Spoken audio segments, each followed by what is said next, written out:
residents at Brightview Senior Living Communities enjoy enhanced possibilities, independence, and choice. Brightview Homedale will offer vibrant senior independent living, assisted living, and memory care services through various daily programs and cultural events, chef-prepared meals, safety and security, transportation, resort-style amenities, and high-quality care. Everything you need is here. Discover more at brightviewhomedale.com. Welcome Center opens in February. Equal housing opportunity. Let's clear out winter and clean up the lawn with Spring Black Friday savings at the Home Depot. Right now, get the Ryobi One Plus leaf blower for just $89 and make your lawn work easier with a powerful 90 miles an hour of clearing power. And with convenient online shopping, you can order on the app, pick up in store, and get outside sooner. Get your yard spring ready with the Ryobi One Plus leaf blower, now just $89 during Spring Black Friday at the Home Depot. How doers get more done. What's up, fam? On April 27th, the 2024 Black Effect Podcast Festival is taking place at the Pullman Yards in Atlanta. It's going to be a legendary event, so get your tickets now. Our festival partner, Nissan, is back with its Pitch Your Podcast Lounge. Nissan is offering you the opportunity to pitch your dream podcast and share it with its Black Effect Podcast team. So get those podcast ideas ready, because no matter where life takes you, remember that you count on Nissan to dial up the thrill in your adventures.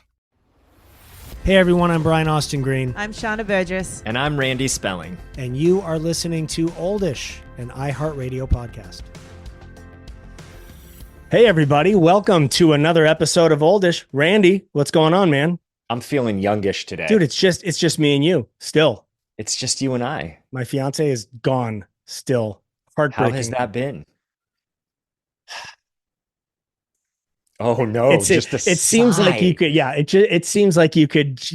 Answer that just with my reaction. It's been a long trip. I'm looking forward to her getting home.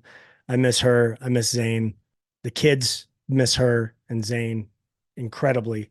I see these little love nods to each other. She was saying, it was you guys kissing or something, and she's saying, I miss you. Yeah. Just these little flashes on social media. It's sad.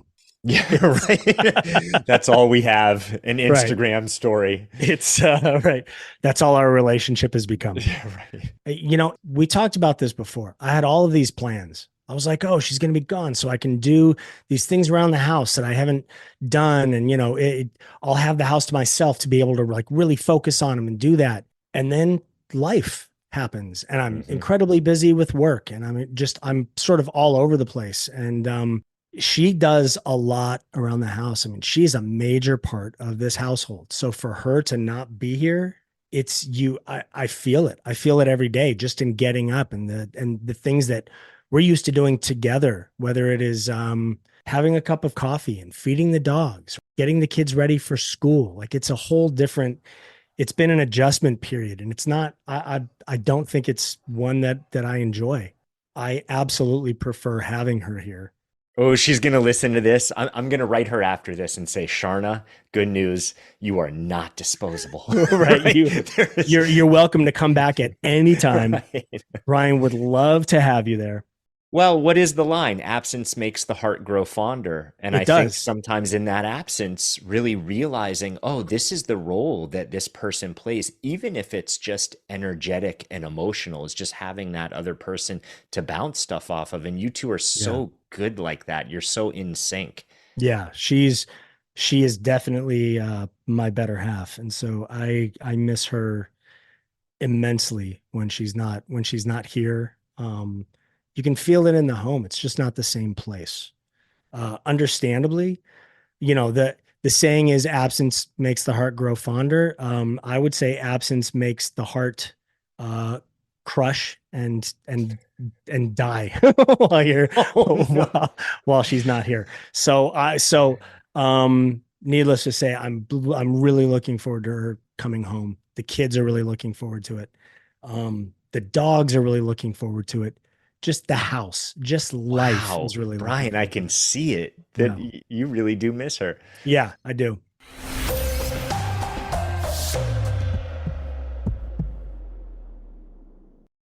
Y'all want coffee? Yeah, an extra hot almond milk mocha latte chino? We got it black or with milk and sugar. Oh. If only everything was as customizable as the TD Cash credit card. It lets you choose how you earn points to help you earn more cashback rewards. It's the Mocha Latte Chino of credit cards. Learn more at td.com/cashcard. TD Bank, unexpectedly human. Restrictions apply. See terms and conditions on tdbank.com or visit a TD Bank store for details regarding the rewards program, rates, fees, and other important information. Credit approval required. Offered by TD Bank N.A. This April, the 2024 Black Effect Podcast Festival is heading back to Atlanta. If you missed last year, you're going to want to grab your tickets now because we have our partner Nissan breaking out all the stops to make this year even more incredible.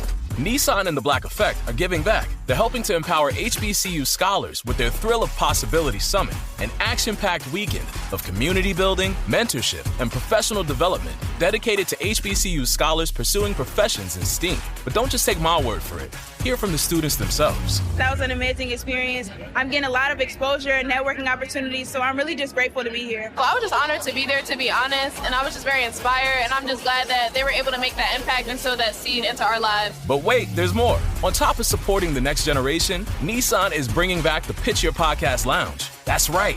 If you have a podcast idea, you'll have a chance to record a pitch that will be shared with the Black Effect Podcast Network team. You can count on Nissan to dial up the thrill in your adventures, no matter where life takes you. Problems with stress and low libido? Did you know that saffron has been used for over 3,000 years as a natural aphrodisiac booster? Happy Saffron Plus contains the most potent saffron in the market, plus curcumin and zinc, to enhance mood and improve memory in a 3-in-1 single product that is vegan, sugar-free, and gluten-free. Developed by a world-renowned leader in brain and mental health, Happy Saffron Plus increases happiness and mood, reduces stress, and helps improve sexual function and libido. Happy Saffron Plus delivers hard-hitting brain and body benefits, so you'll find yourself experiencing better memory, mood, and libido. Join the thousands of people who are living better lives thanks to Happy Saffron Plus. Get your Happy Saffron Plus with a special offer at gethappytoday.com. The lowest price is only available at gethappytoday.com. Enhance your quality of life, mood, memory, and stress levels with Happy Saffron Plus. These statements have not been evaluated by the Food and Drug Administration. Our products are not intended to diagnose, treat, cure, or prevent any disease.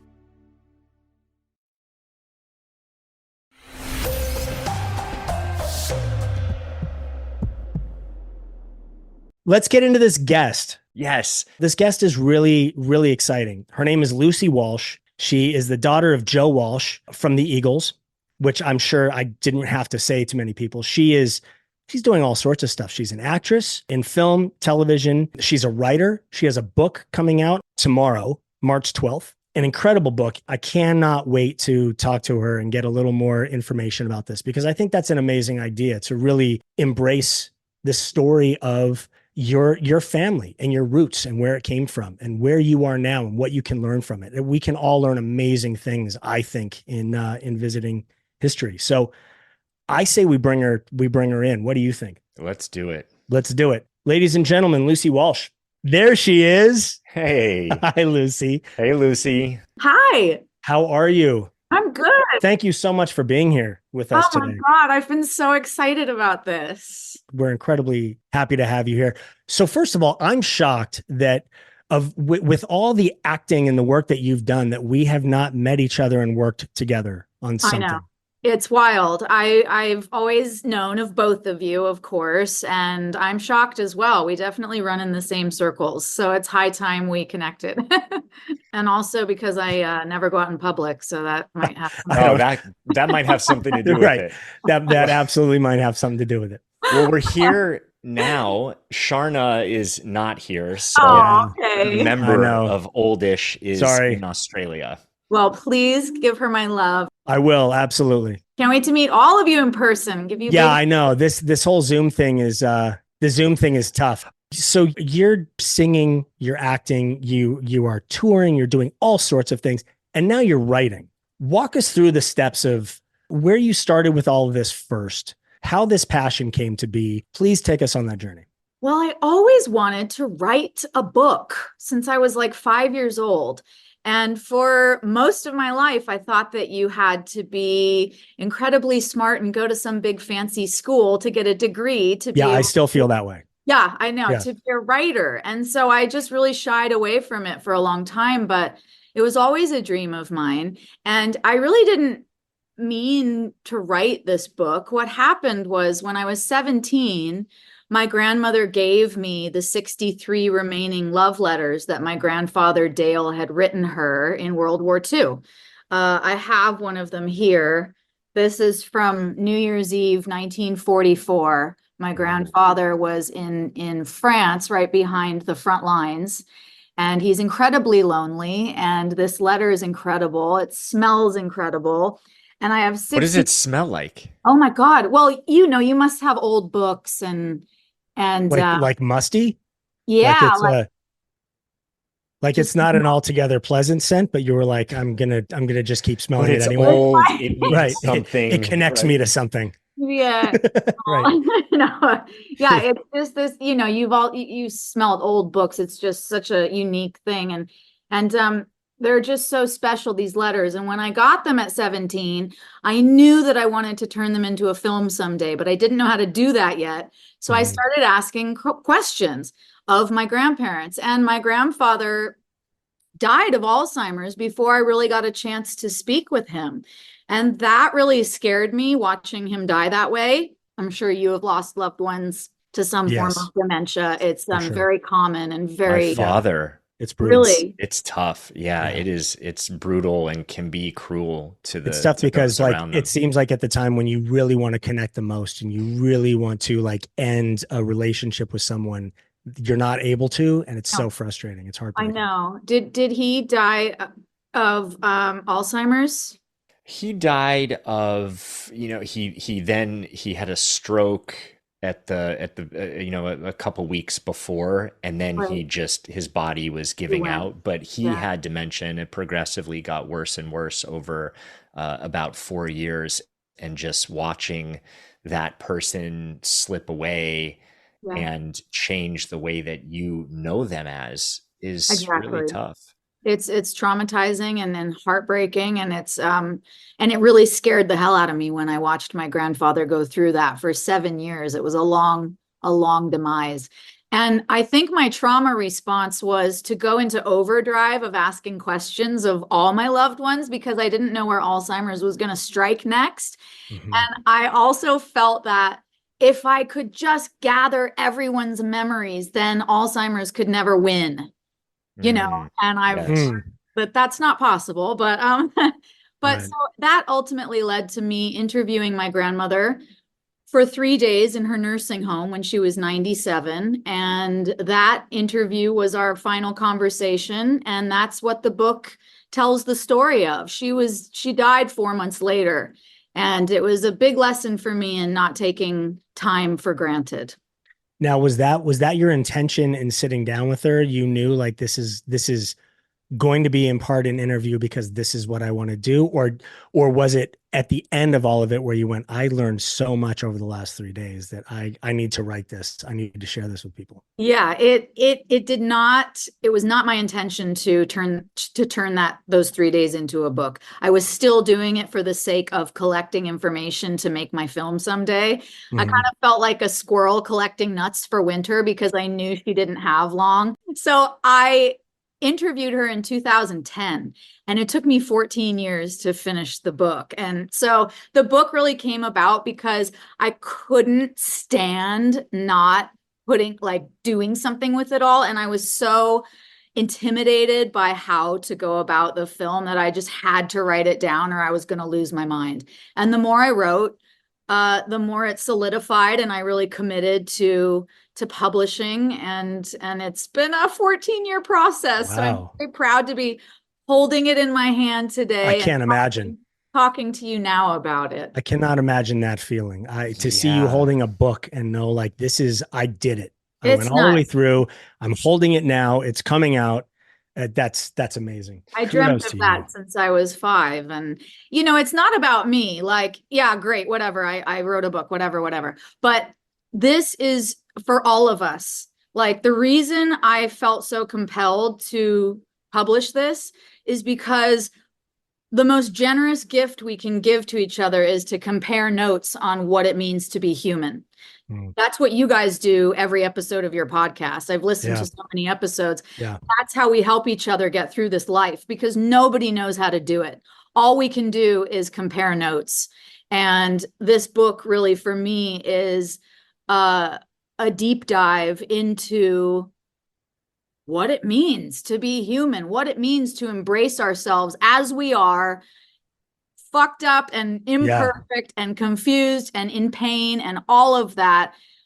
Nobody knows what they're doing. And I think the more we admit that and talk about that, the more normalize it, the happier we can live. And I think the more honest we are about just leading by example, whatever the example is, people relate to it. People hear the stories and they hear what you're talking about and they hear what we're talking about and they go, God, okay, I've felt fucked up for so long just for myself, but it's not just me. It's literally everybody. Oh my God, I'm not crazy. Thank God, you know? And I think we're really hurting each other and ourselves by trying to pretend we're perfect all the time. You know, it's, so to answer your question, really, I did not go into that interview thinking that it could become anything, but what I came out of it with was this masterclass in being human and embracing our humanity. And it was through like seeing my grandmother's flaws and all the mistakes she had made in her life that I came to terms with a lot of newfound compassion and empathy and forgiveness and all of that. So yeah, it has to be shared because I want to contribute something to my fellow humans, and this is the way I'm able to do it. So I'm happy. Lucy, that's amazing. We always talk about the legacy that we leave, and that is honest acts of service. That way, that's an amazing legacy to leave. To be like, okay, I stepped out of being selfish and just worrying about my own image and how I felt about everything. And instead I just was open and honest and shared. And people love that. People gravitate towards that. You attract similar people, or you attract people that want to be in the same place that you are and are looking for help in getting there. Yeah, I know. I think, would you say you too? I feel like you might have be going through the same process as I am, like a coming into your own humanity, because you both, grew up in show business and you've been doing this your whole lives. And there's so much time and energy spent on trying to be perfect and trying to be larger than life and live up to these insane standards. And it's really like coming away from that and moving into ourselves. That's what I see you guys doing as well. I honestly started like really finding that space probably 7 years ago, coming out of the neurological stuff that I went through, because it was such a huge, I went through such an internal trauma in dealing with all of it and being forced to listen for 2.5 years and not defend myself. And it taught me all these different ways of communicating and really connecting with people. But I always tell people, like, it's a work in progress. Every time I'm speaking to somebody, I'm learning something new and I'm trying to implement those things. Randy is always giving me ideas and things that we're trying. He gave me one today, just about changing up the mundane situation that it is for me while Charna is gone, in waking up in the morning and taking care of my kids. He gave me a Mrs. Doubtfire example, which I didn't understand at first. I was like, wait, so like whipped cream on the face and how far does that go? I don't get it. But then as he explained it to me, I was like, oh, okay. So just enjoy it and find some unique, interesting way of dealing with it that's outside of the box of what you normally do to make it less mundane. Wow. You two have such a sweet relationship. You obviously adore each other and really thrive off working together. I've known this guy forever. So it's at the point when we reconnected, it was like just unbelievable to me to reconnect with someone who Randy was a kid when we met and we were friends. Yeah. So to connect with him now, being this loving husband and father and adult and being so compassionate and caring, it's it's just inspiring to listen to him speak. And Wow. because I see it still coming out of the mouth of this little kid that I used to run around and play with, So it's this weird thing. It seems a bit surreal at times for sure, but it's amazing. I love him to death. And this podcast has been such a blessing to me, just to really realize that I'm not alone in sort of my journey and this path that I'm on. I think, like you said, Lucy, it's all about comparing notes. And anyone who is coming into their own, and you know this, and I really want to get into a lot of how you have come into your own. Oh, yeah. I think everyone can relate to, no matter where you're at in life, day by day, we're coming into our own. We're finding out who we are. We're finding out beyond just our personality of likes and dislikes, how we want to show up in the world, how we want to create, how we want to be remembered. And like you said, at the end of life is the best time to get these nuggets of wisdom that someone looks back and says, gosh, this is what I've learned. These are the mistakes I've made. These are the regrets I have. So you can take all that information and give that to people in a way that makes them or allows them to ask these questions. Yeah. So I know that you're on your journey of coming into yourself. You shared finding your voice for this book that, you had to work through your own limitations of, you have to be educated in a certain way, or you have to go to writing school, you have to major in this. But you've had a really interesting journey. I mean, not just being Joe Walsh's kid from the Eagles and growing up sort of famous and celebrity, but, wanting to go into the performing arts. That in and of itself is a journey to work through constantly. Yes. But then you went through this period of a fair amount of abuse, this narcissistic situation that you got into. And I'm bringing this up, Lucy, because I want to go back to the beginning for our listeners of just a little bit about how you grew up, but how you got into this situation, because we don't shy away from getting into the weeds with people. And I think what is so beautiful about you is how you've come to where you're at, putting a book out into the world like this, but what you've had to struggle through. And everyone has to deal with relationships. Everyone has to deal with limitations. And I think you have so much to offer in this realm. So before we jump into this sort of hard period of your life, can you just take us back to the beginning and then we'll get there? Wow, he is good, Brian. Yeah. You're right. I told you he Wow. deep dive. I hope you have an adjustable belt on because you're going to need it. I love this. Yes. Let's begin at the beginning. So I was born in Santa Barbara, California, and I was born into this musical family. My dad was a musician. My grandmother is a musician, both grandmothers. And I grew up very removed from the entertainment industry. My mom kept me very far away from it.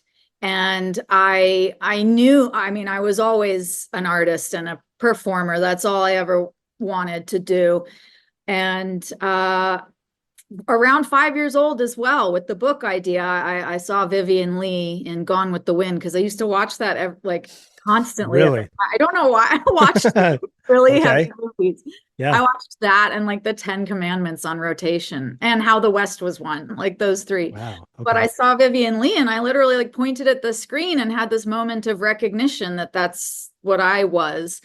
And I asked my mom if I could be an actor, and she said, no, but when you're 16, if you still want to do it, I'll put you in a class. And why was that? Why did she insist on you not doing it at that young age? She wanted me to have as normal a childhood as possible, because my life was already pretty strange because of who my dad was. You know, kids would bring magazines to school with juicy articles in them, and I'd take them home to her and ask her what who's this right. or that, and she would have to deal with it. But she really just wanted me to have a good start in life. And on my 16th birthday, I handed her the phone and said, get me in an acting class, and she did.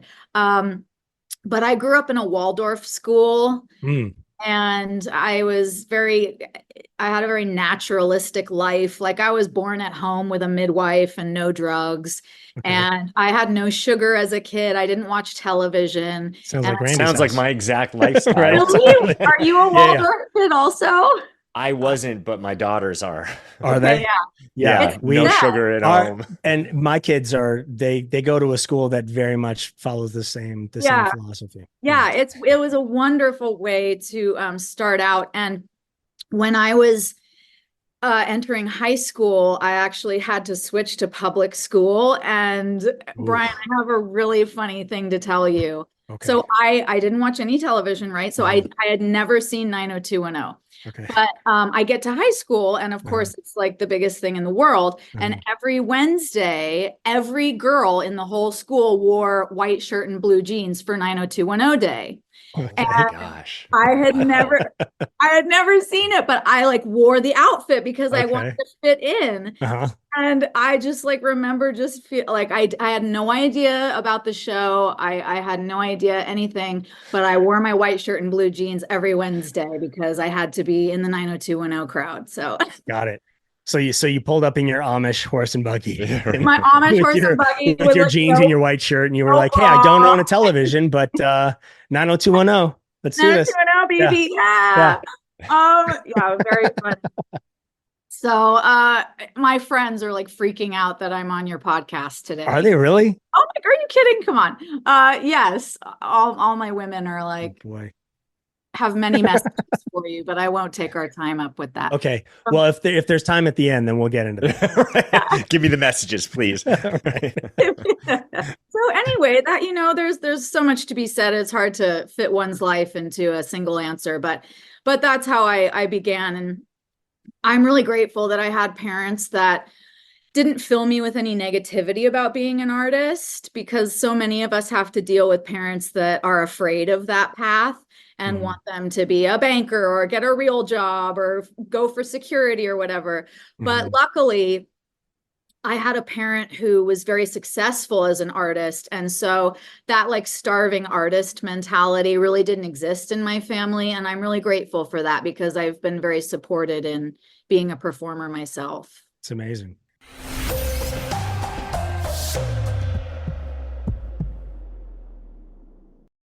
Car is making noises. I should probably take it in. Ooh, my phone bill is huge this month. Both girls need braces? Life is filled with unexpected costs. It's only human to want to keep things simple.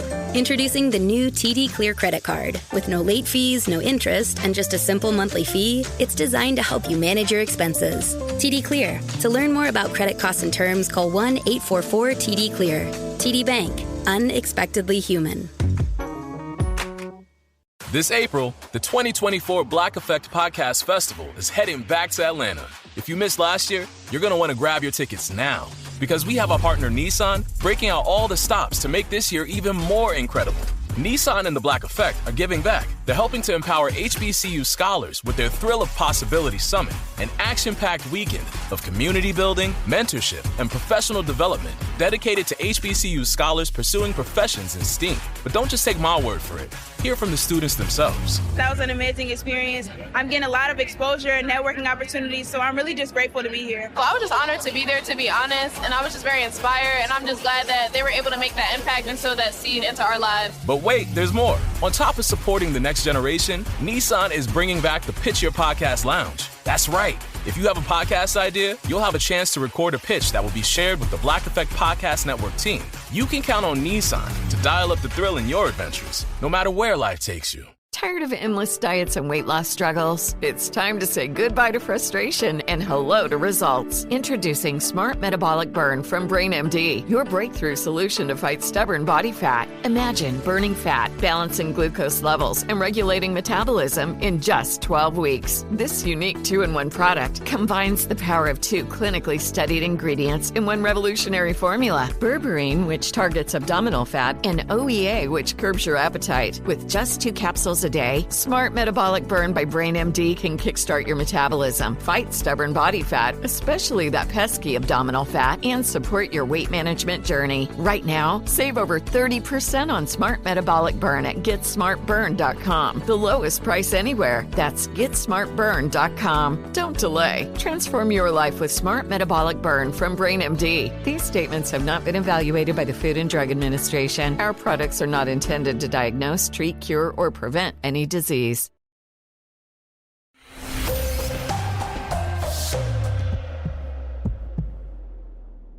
So you said your mom was, adamant that you wait till your 16th birthday.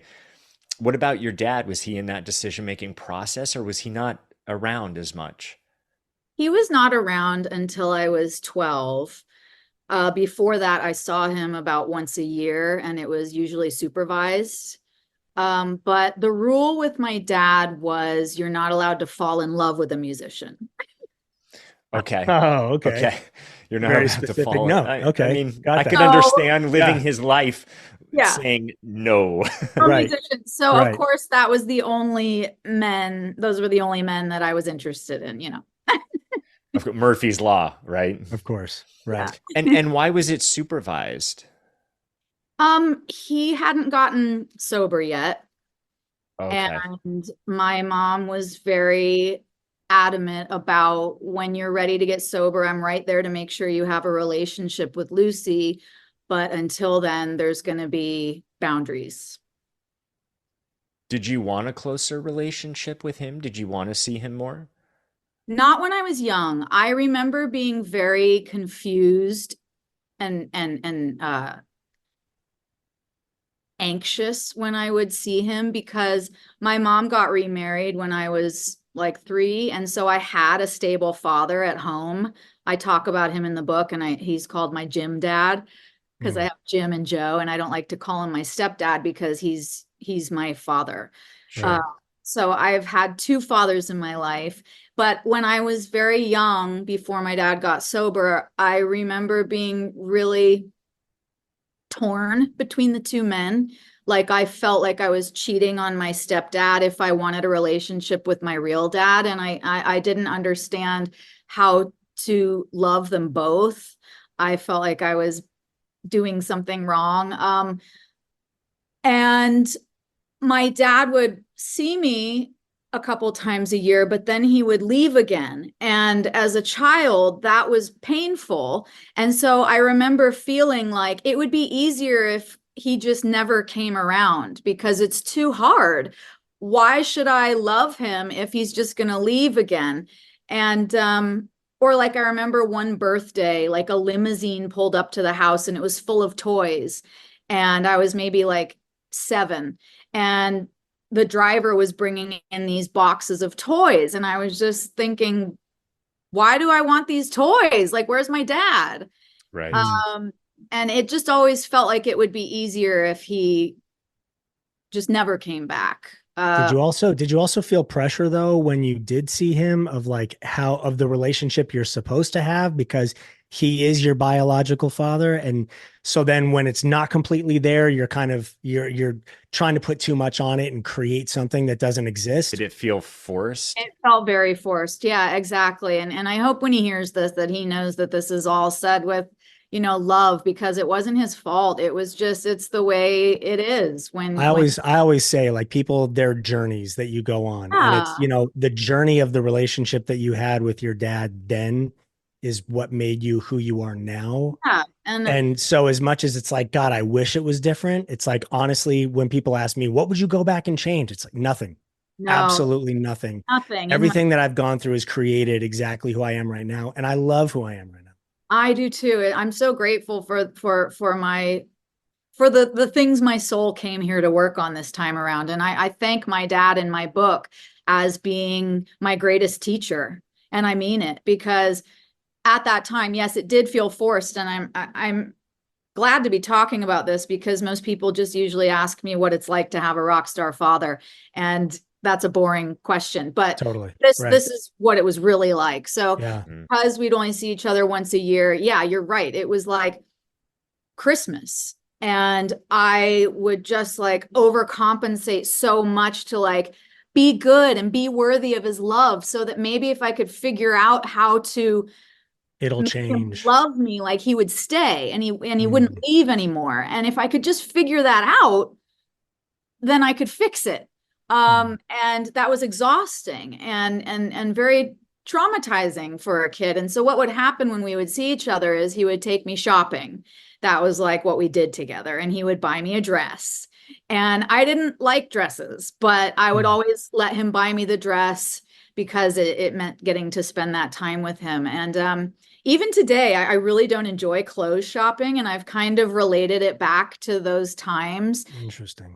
Because it wasn't a fun experience. But it's what he knew how to do. You know, he didn't know what to do with me either. And so that was the best he could do. And I don't blame him for any of it, because he's always been on his own path, and I'm proud of the path he's been on. And I'm an artist myself, so I understand how challenging it is. If you don't mind me asking, how's your relationship with him now? I mean, are these things that you guys talk about as two adults now? Like, hey, so this is, just to be honest, this is kind of what I grew up in and what created me now. And you share those things, or is it still a bit strained? We're the best we've been in a long time, because we have started speaking with somebody together. And so now we're able to start to approach these things. Right. Yeah. But it's taken us a long time to get to this point. And I'm just so happy that we are making an effort with each other. That means the world to me, because it's been a long road for him and I to get to this point. But my mom really stuck by what she said. The day he got sober, I remember standing there and hearing her on the phone with his bodyguard, Smokey.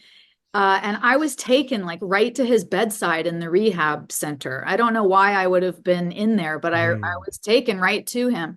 And at that point, him and I got very close when I was 12. And that's when he went back to work with the Eagles, and my life changed in a big way.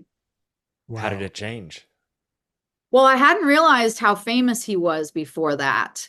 And I write about in the book a few moments where it really hit me.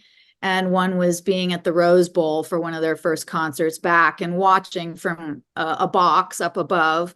And when my dad came out on the stage, the crowd erupted into a roar that I had never heard in my life. And it was shocking to me that, you know, that was for my dad on the stage. And I kind of went, okay, wait, I have to rethink everything I know, because what the fuck is this? Right. And also as a performer myself, I decided that I wanted that for me. And it was a very powerful moment. I'll never forget it. And you got a lot of that. I mean, you toured with Maroon 5, you've sung for presidents, you've done all sorts of huge venues for a long time. What happened? So you're in the music industry, right? Mm-hmm. And then what was the segue from the music industry to then something different after that? Because you took time off, right? Yeah. So from that moment when I was 5, realizing that acting was my reason for living, that never, ever changed. I did start studying acting at 16 and pursued, the agents and the headshots and all of that. And music always just kind of took off without me having to do much. Not because of who I knew, because my dad always said, if you want to do this, I'm not going to pick up the phone for you. I'm not going to get you a record deal. You've got to go do it yourself, which I did.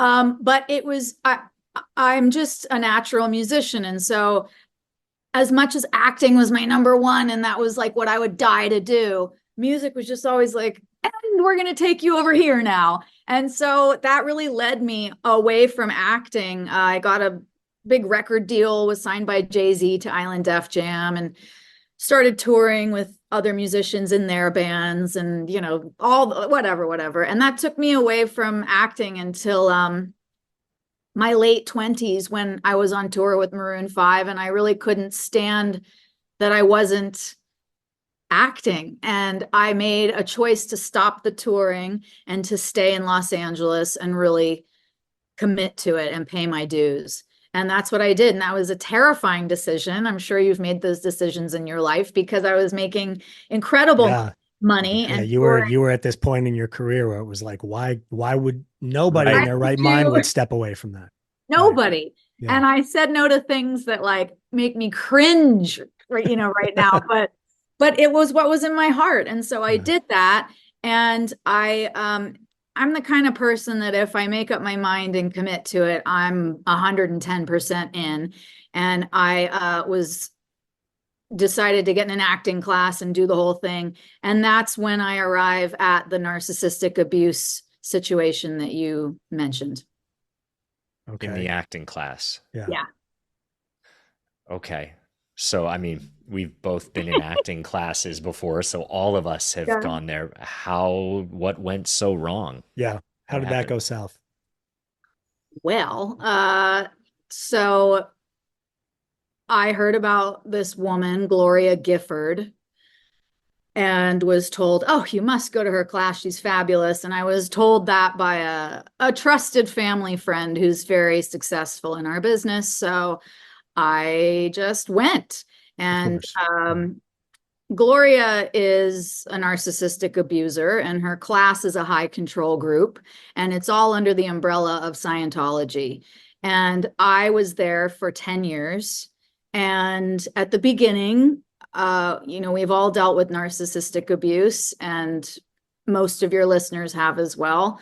It's quite a pandemic. And at the beginning, you don't realize what's happening. Oh, it's such a mind fuck. Yeah. Like being around a narcissist is you're in wacky world literally every day until you come out of it. I remember coming out of a narcissistic situation and feeling like I had survived like the craziest war ever. I could not believe I was still standing. It was unbelievable. It is unbelievable. And it's hard to talk about, but it's important to talk about.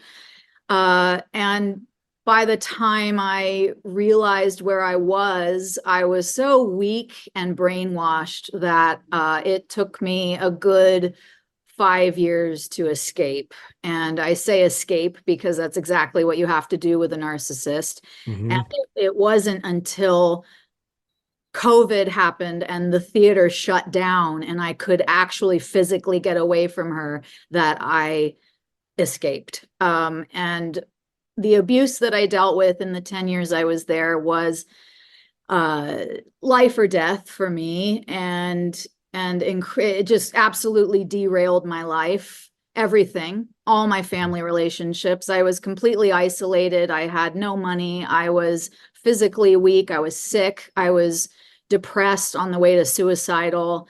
And I was hanging on for dear life. And so I'm coming up on 4 years out, and I am working really hard to heal myself and piece my life back together. I know it helps other people, as well as you, to talk about it, right? Because the more you talk about it, the more understanding you get, the more hindsight that comes, and hopefully the more compassion you have for yourself. Because so many people, when it comes to certain things like Scientology, there's been a lot of documentaries on Scientology. There was the, is it NXIVM? The NXIVM and a few others, and that's been brought to light. And so many people say, especially when watching those documentaries, but how didn't you know? Didn't you see the red flags? But when brainwashing is a whole... People don't realize how powerful that is. And I remember getting out of my situation, and it takes a few years to really find who you were before you That's got right. in that. So it's like you're living in this crazy like brain fog state where up and down have been reversed so often, you honestly don't have a sense of which way is the right way to go. And you're rebuilding. For me, I was rebuilding. I had to rebuild everything. I had no idea who I was or what I believed in. Me neither. That's such a good way to put it. Up and down has been reversed so many times. And you have no autonomy with yourself. You don't exist. Right. And so you have to find yourself in order to move forward. And that's what I mean by finding my voice. And writing this book has been a big part of that. I didn't write about this experience at all in this book. I really wanted to keep it separate. This is another book. Yeah. Right. You'll write that one at some point. Yeah. But you're right, Brian. It does take time to find yourself because you don't know what's you and what's a lie. You don't know what you've lost. Like you honestly forget who you were before that happened. Who you were. That's right. And it's completely stolen from you. And, I arrived at Gloria's class as a perfect susceptible candidate for a predator because I had this lifetime of low self-esteem and searching for myself, not understanding who I was, not being willing to embrace and live from my own power. And I was looking for anyone to guide me. And when you're hungry for love in that way and acceptance and validation, you're going to get snatched up by a predator so easily. And so it's like,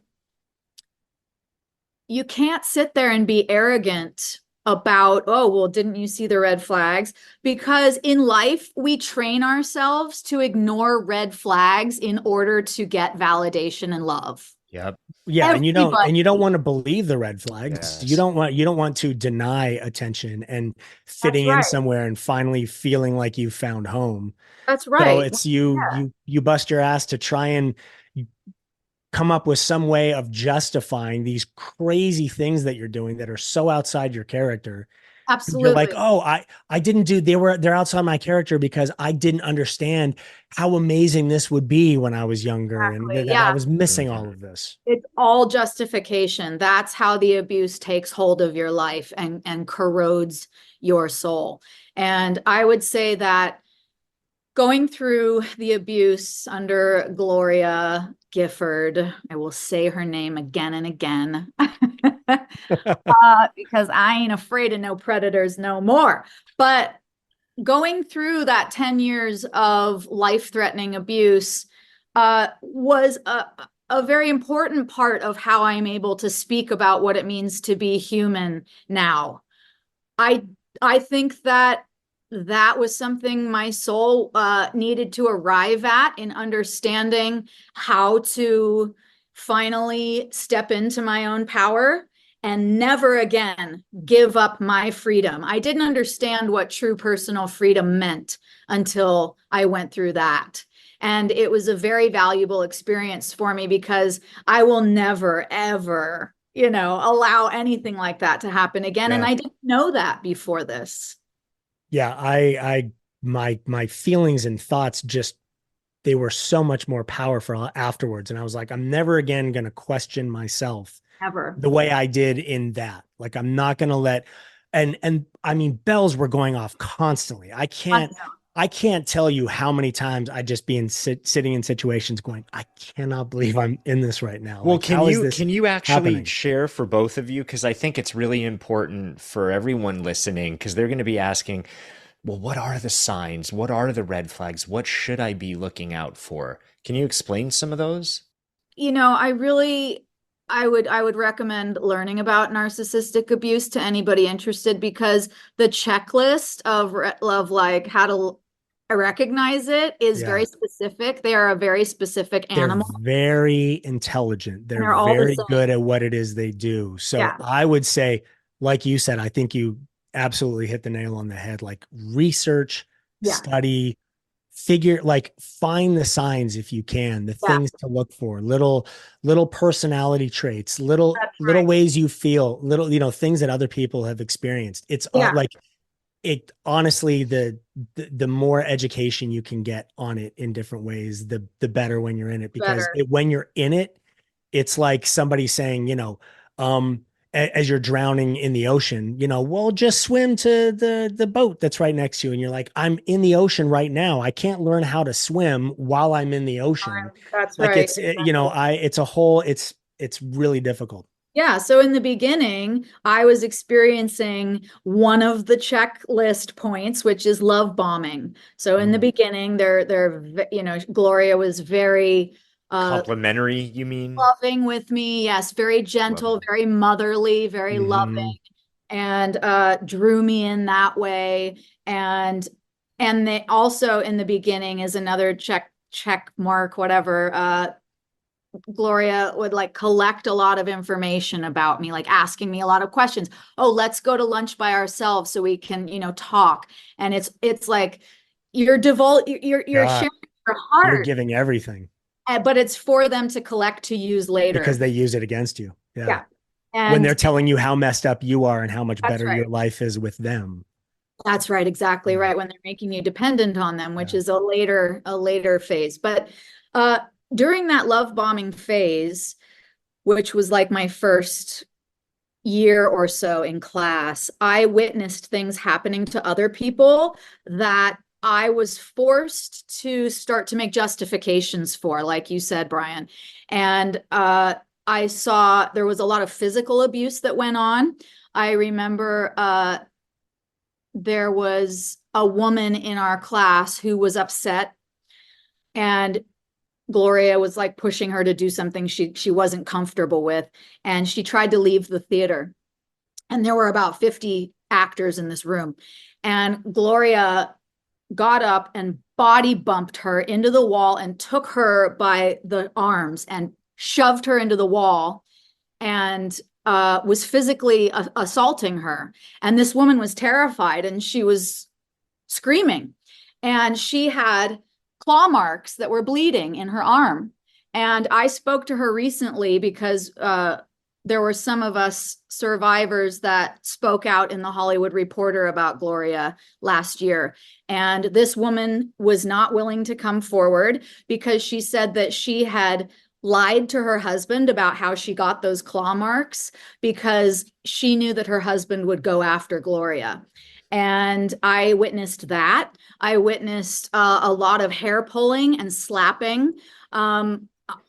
People were forced to crawl on the ground and beg for forgiveness if they had pissed Gloria off. I witnessed a lot of financial abuse, and I myself paid over hundreds of thousands of dollars in my 10 years there for various things, one of which included being fined for many things. If you weren't listening to her in a scene, she would fine you $200. If you were late to class, you were fined. If you didn't watch the required movie that week, you were fined. And these were all cash fines, no receipts. And the list goes on and on. So it was physical abuse, mental abuse, financial abuse, sexual abuse in some strange ways. And in addition to that, just really pure insanity, like everybody clapping when she would come in. Everybody has to stand and clap when she'd enter the room. She sits on like a throne in the front row. She doesn't drive herself anywhere. She has people driving her all the time. And I ended up being one of her drivers. This is another thing narcissists do on the checklist is they'll rile you up before an important event. She would always insist if I wanted to coach with her before an audition, she would have you come and coach with her right before your audition so that you were late to your audition. And she would confront you about something really dramatic and emotional in your coaching so that you were really upset. She made me late to screen tests with Cameron Crowe. She made me late to, shit that I didn't get the role because I showed up late and frazzled. One more example, if you don't mind me taking the time to say it. No, go. So I was in Gary Marshall's film called Mother's Day. It was his final film with Julia Roberts and Jennifer Aniston and whatever. And it was a big deal for me. And she had caused problems the entire time, accusing me of doing a terrible job in the film because I didn't coach with her enough. And for the premiere, it was at the Grauman's Chinese Theater. And I had acting class that day. And she told me that, I wanted to take the day off to get ready. And she said that I was not serious about my craft, that I only cared about being famous, that if I were a real actress, I would stay in class and do my work and then go straight to the premiere, which I did. I did not get ready. I ended up getting ready in the back of an Uber to my own premiere. And I said, I'd love you to be my guest to come to the event. And she said, no. She said, if I go to one person's event, I have to go to everybody's event. So I don't go to any students' events. So I invited my mom. And the next day in class, she pulled me up in front of the class and ripped me apart and made an example of me and screamed at me for my lack of gratitude because I invited my mother to my premiere instead of her. And when I tried to say that I had invited her, because when the narcissist is coming at you with that rage, accusing you of the exact opposite of what really happened, you go into doubt and you go, oh, well, maybe I misunderstood. Maybe I did do something wrong. And when I tried to say that, she cut me off and continued with the narcissistic rage. And also, if you look at me on that red carpet, I'm wearing a green Chinese dress because in Gloria's class, all the girls have to wear Chinese dresses whenever we do a play, whenever we do. Why a Chinese dress? That was just her.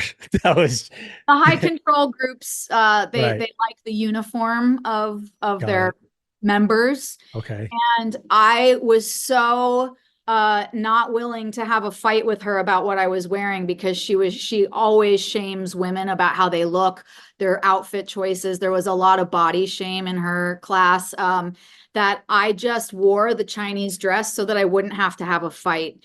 And you both know when you're dealing with narcissists, you start to operate in ways to avoid the fight, to avoid confrontation. Yeah, absolutely. Because you're going to get killed if you go. Well, you're never going to win in those complications. I mean, that's the thing that's really difficult with a narcissist is it's a no-win situation until you finally just decide to go, okay, I'm going to agree with whatever it is you're saying. That's right. It's all just so this conversation ends because there's no way I'm going to win this otherwise. Yeah. No. So, that premiere is just, I look at those red carpet pictures and it was such a big night for me. And there's a lot of pain when I look at that because I see that I got ready in the back of an Uber. My hair and makeup looks like shit. I'm wearing an outfit I didn't want to wear. And it was all to survive this narcissistic situation. And that's Lucy, you live and fucking learn. Look at who you are now. I mean, look, you have a book that's coming out. You are on here. You are answering not softball questions. I mean,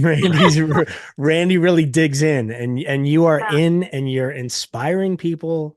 That's why I choose to speak out about the narcissism. That's the only reason, because they tell you that you're nothing without them, that you'll fail, that your life is over if you leave them. And I'm here to say that that is not true. Each of us here today are here to say that is not true because the best life awaits you when you walk away from that abuse. And I would urge anybody who's still struggling under abuse to trust that and reach out to us. You are not crazy and you have a beautiful life waiting for you on the other side. It's scary, I know, but it will change your life just to get out and realize the cloud that you've been in for so long and then start moving forward with it. It's life is a beautiful thing and it should always be. And anybody that is steering you away from that beauty, that's not a situation that you want to be in or a person that you want to be in. They got to go and quickly.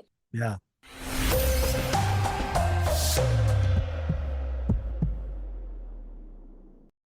Y'all want coffee? Yeah, an extra hot almond milk mocha latteccino?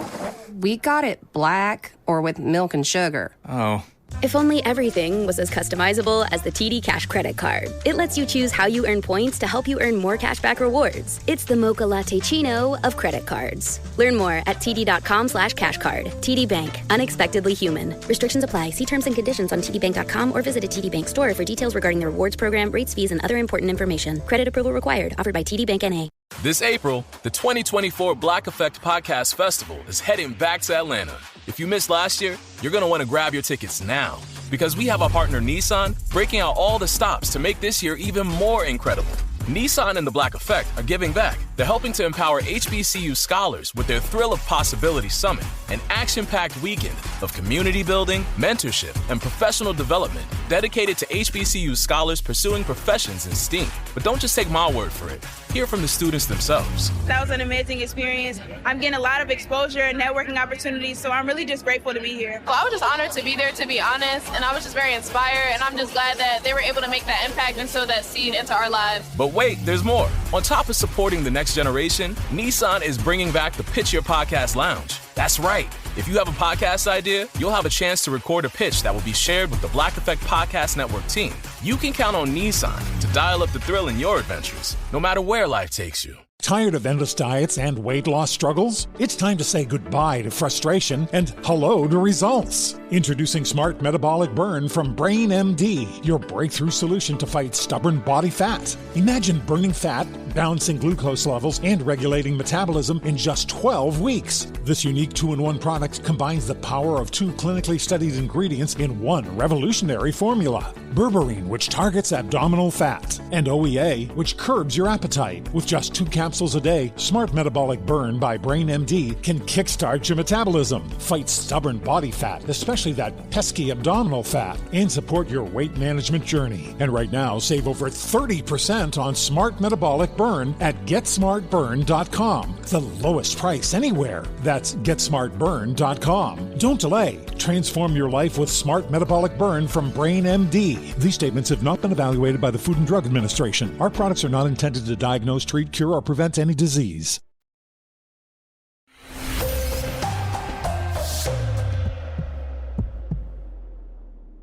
How did it go for you? I mean, how did you get out of the situation? What was the catalyst moment where you said, wait a second, something has to change?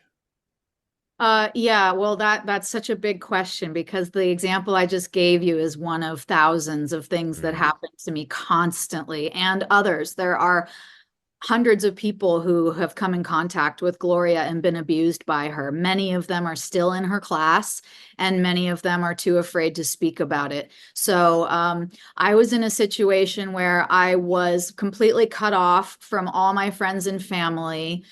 I like I said, had zero money. I had, I don't know if I should go there. I had some suicidal thoughts because I had no one to turn to. And I wasn't even on speaking terms with my mother for 3 years because Gloria loves to turn people against their mothers.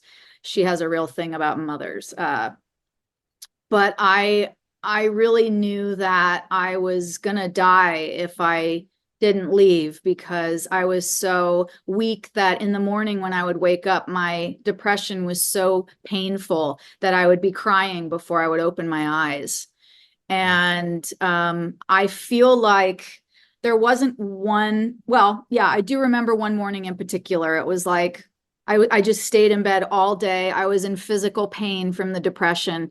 And it felt like, you know, sometimes you can feel like, I call it your spirit guides, like swooping in to save you, like a SWAT team, team swooping in. It felt like that. Like my soul was just like, we're getting you out of here. You're not going to die here. And I knew that I had to leave. But from that day, it was a good 2 years until the pandemic happened and the theater shut down. So the pandemic was the catalyst for you. Yes, that was the main thing. Thank where you for stopping me from my rambling. No, but that's okay, because it serves a purpose, because I think for so many people who are in a abusive relationship or a situation that they feel they can't get out of, hearing it's like double dutch. It's like the rope is just going like this, and you're trying to find the way out, and you're trying to find the space, and realizing like there are those random things sometimes that come up, if you look for them and you open yourself up to them, random things. I was given an opportunity to take a break from the situation that I was in, and I was like, okay, like this is absolutely, I'll take a break. Like, thank you, universe. Exactly. I absolutely needed this. Yeah, the break is everything. And yeah, that when the theater shut down, I knew. I said, okay, this is it. Thank God I have a physical break, because I had tried to leave several times and she would get me face to face and then I couldn't leave. Mm-hmm. So when we went to Zoom, I started planning my escape, and it took me the theater shut down in February, early March, the pandemic shut everything. And I left right around Easter. So it took me like another couple months, but I had to prepare everything, because what happens when you leave a high control group like Gloria's is people come after you to try to get you back in. And she has her minions, she calls them her officers. And I was prepared for this tidal wave of people showing up at my house, calling me, emailing me. People show up at your house to try to get you back in. When I was in the class, I did that for people that were leaving. And then anyone who leaves, you're not allowed to speak to them anymore. So I had all my emails prepared for her, and I had all my emails to the officers prepared, and I sent them all at the same time. And I didn't have anything else. So I was so terrified of losing everything. And you believe what the narcissist tells you, that you're going to die without them. And so I was willing to lose everything, because I knew that I couldn't stay. My life depended on it. And I sent those emails that day, and I stood in my living room shaking, tremoring. And oh my God, what have I just done? How bad is this going to get? Right. Yeah. And it wasn't, I never questioned leaving. It was just the courage to leave that was such an intense fear. I've never been that afraid in my life. And I did. And, a really good friend of mine from the past that I hadn't spoken to in years showed up at my house randomly. He said he had a book to give me, and he had thought of me that morning. And him showing up that morning, his name is Scott Wood, was like, my angels were looking out for me, because he was a face from before that situation that like grounded me and reminded you who you were, reminded me of who I was. And he showed up at my house that day. It was really bizarre, but that was the day I left, and life just immediately got better. Yeah. But the clouds part, and you're like, oh my God, it's a sunny day again. This is unbelievable. I never thought I would see this again. Yeah. And, I got to say really quickly that the catalyst that went hand in hand with the pandemic was a man came into my life who's now my husband. His name is Will Sweeney. And I met him in January of that year when I left in April. And when I met him, I knew that he was probably the man I was going to marry. And I knew that he demanded truth from me. And I wasn't going to be able to be with him if I was still in that other situation, because the two didn't go together. And so it was either leave this situation to be available to this love that has come, or not. And so him entering my life was a very important catalyst that was a bridge to my new life. That's amazing. Oh, Lucy, thank you for sharing all of that. What a story. What a story. Yeah. I hope you're okay after all of that. Like we talked about before, that's what inspires people, for people to hear your story and go, oh, okay, I'm not alone in this at all. Right. This is someone who was feeling like at your lowest, as bad as you were, and you were having suicidal thought, like it was getting really dark and really deep. And here you are You absolutely made it out. You are married. You're incredibly happy. You have a book coming out to help people, to serve people. Yeah, it means a lot to talk about it with you both. I feel like I've known you for a long time. I do definitely have emotional hangovers after I share about it, but the feedback I get from people who hear the talk makes it really worth it, because when you talk about it, there's so much shame and embarrassment and pain and guilt, and I still have PTSD dreams every night. I'm really in it still. It's a long road to recovery, but it all brings me back to being able to talk about what it means to be human. Yes, right. And you know, and that's what it's all about. That's why I said earlier, like, this is such an important read for all of us, because we are comparing notes. We're comparing notes. And I just want to contribute, like you both said, like, it's about going deeper than the personality, because our personalities are just constructs. We have constructed what we're presenting to each other right now based on wanting love and validation. That's how humans are. But it's going under that construct of a personality to figure out, what do I really want to contribute in my time here? And that's what's becoming most important to me now. I feel a growing responsibility, having published a book on the topic of what it means to be human. I feel this responsibility to really be mindful with what I contribute every time I speak, because I want to help other people, as stupid as that sounds. Like, no, and I don't think that sounds what you'll find, Lucy, is like the more you share, the less you'll have that worry or concern afterwards of what it is you talked about, or who's gonna pass judgment on those things. And you're gonna realize, like, the people that judge me poorly for being truthful and honest and real about a situation are not the people that I would want in my life anyway. That's right. So you start creating this new group of people around you where it's like, these are the friends that I want. These are the fans that I want. These are the people that I want to reach. This is the group that I want my life to be within. And anybody that judges it or doesn't understand it or is rude about it or tries to make me feel less than about that, I don't need to have them in my group. I would much rather have a smaller group of really good people than a large group of people that I feel like I'm conforming to what's going to appeal to the masses. That doesn't interest me. No, and the journey I've come on is exactly that, because from a young age, being a rock star daughter and having I was defined by that so intensely, and I wanted to be that thing, whatever that was. And I'd look to my right and left, and I would see, Kim Stewart and Liv Tyler and Paris Hilton and whoever, Kelly Osbourne and all these other, the Jagger girls and whatever. And I'd think, oh, I want to be that, I'm supposed to be that. And I could give two shits anymore. Like, I want more than that. And there's nothing wrong with them. They probably feel the same as I do. But like, fuck that.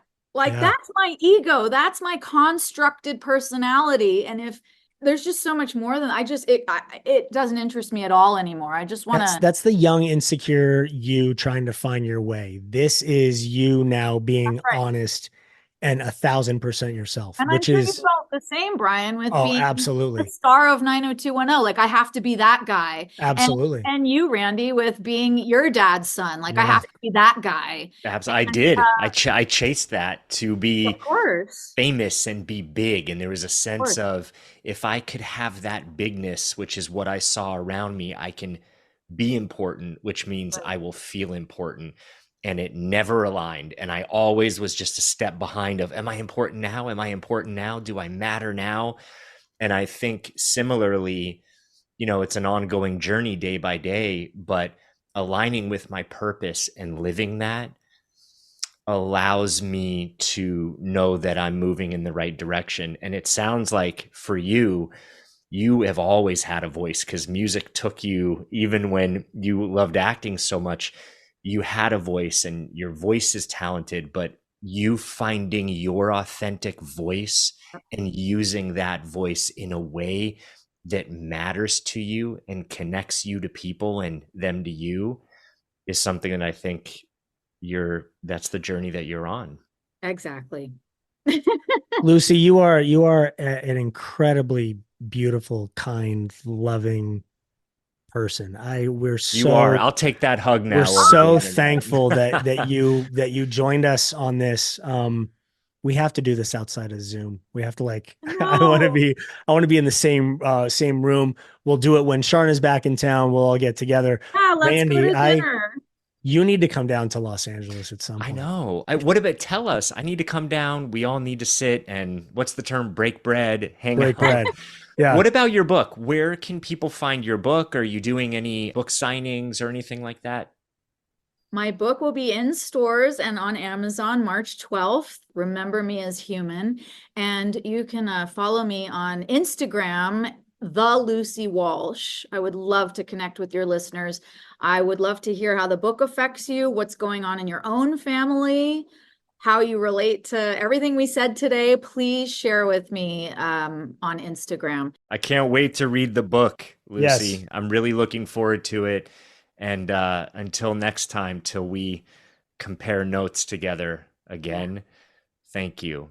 Thank you both so much. It means so much to meet you. And oh, God, I'll see you soon. Thank you, Lucy. Sounds good.